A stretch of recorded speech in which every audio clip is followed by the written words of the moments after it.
From the time of St. Peter the Apostle until the time of Constantine, there were 10 great Roman persecutions. The 10 persecutions.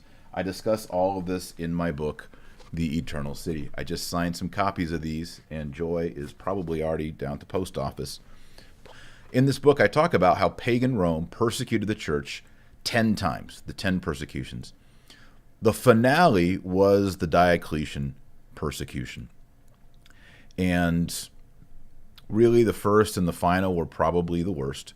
And then this yielded to the conversion of Constantine, who, as we'll see today, gives the Lateran Palace to this pope right here, Pope Malcaitis, to be the cathedral in Rome. You know, the cathedral in Rome is not St. Peter's. The cathedral is St. John Lateran, literally the Basilica of Christ and John the Baptist and John the Apostle. That's the real title of it, and that is the mother and teacher of all the churches in the world. So we had that persecution, and that final persecution of Diocletian yields many great saints. So the Pope, who oversaw this major shift in the history of Catholic Christianity, was Pope Melchiades from the continent of Africa. And he was most likely a Berber, the same ethnicity as St. Augustine of Canterbury. He came after a period that is very controversial with a pope named Pope Marcelinus. There was a tradition going into the 300s that Pope Marcelinus apostatized. That's right. During the Diocletian persecution, there is a tradition, and you can see it in some icons. It gets written into I think it's the Samakian forgeries, that the Pope apostatized, committed idolatry, and the clergy come and they say, this is according to a tradition, the Pope can be judged by no one. And so what happens is that Marcellinus imposes penance on himself and repents publicly, and then retains the papal office. The Donatist heretics often referred to this legend, this tradition. St. Augustine says it wasn't true.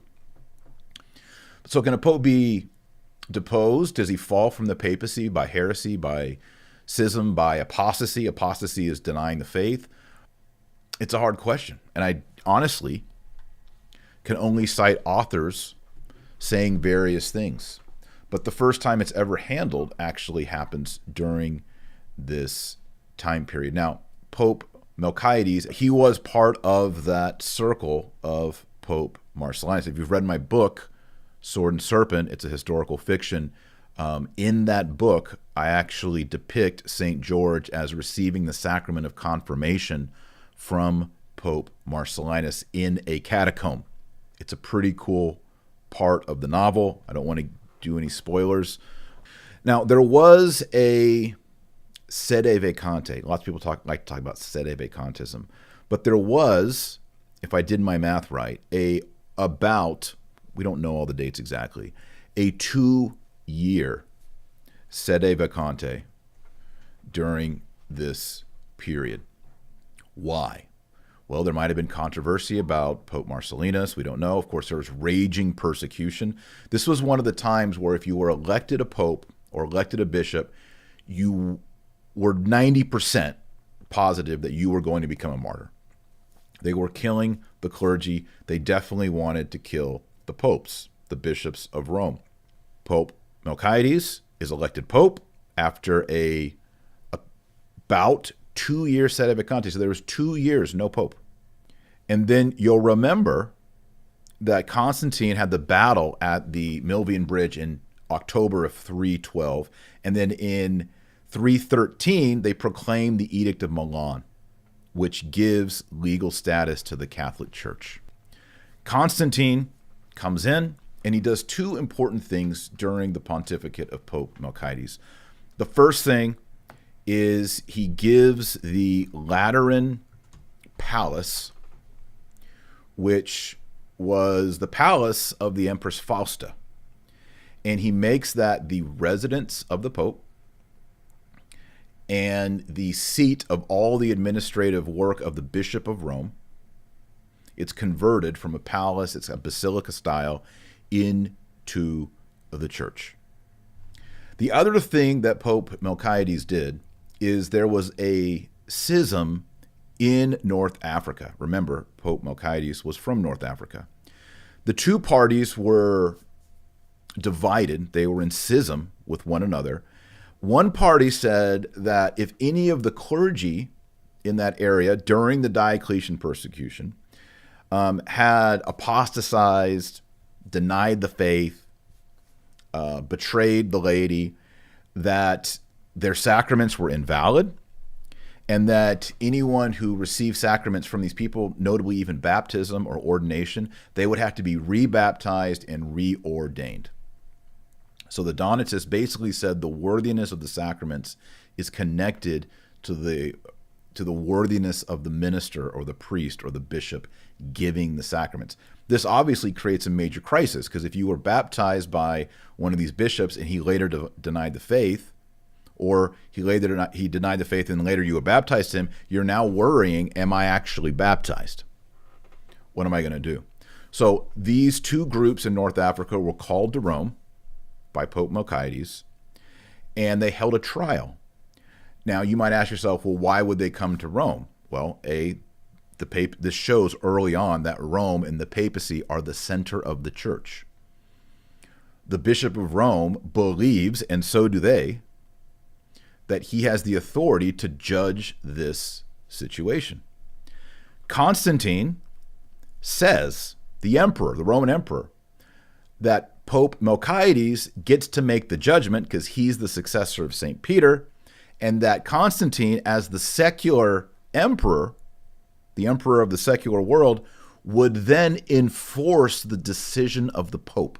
This is the first time in church history where you have a king, a monarch, an emperor who says, hey, I'm going to submit this theological issue to the church, and when the church decides, I, as a civil leader, am going to enforce the decision of the Pope.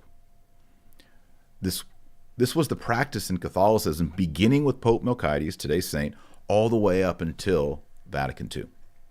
Vatican II, as you know, makes all this lax. And this is one of the big debates about Vatican II, is how can it be that the state would give rights to those who are opposed and warring and fighting against the Catholic Church? Not even Constantine, who wasn't even baptized, did that.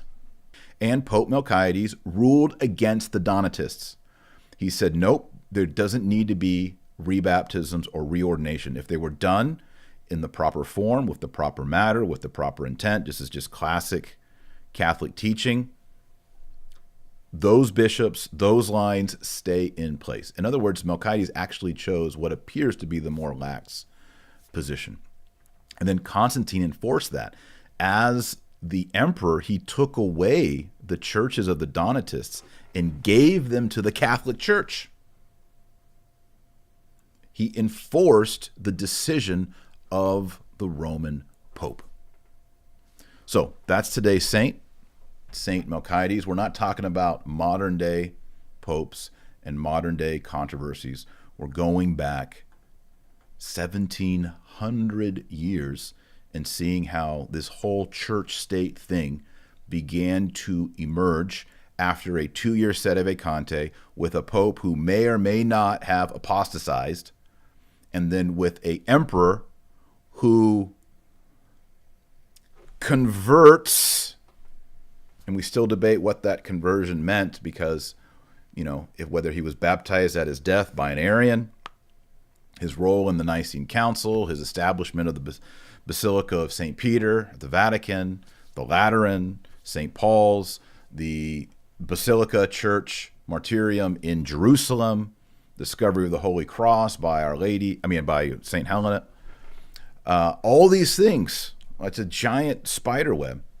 But this sets up the way Catholic Europe and the Catholic Church will operate until Vatican II.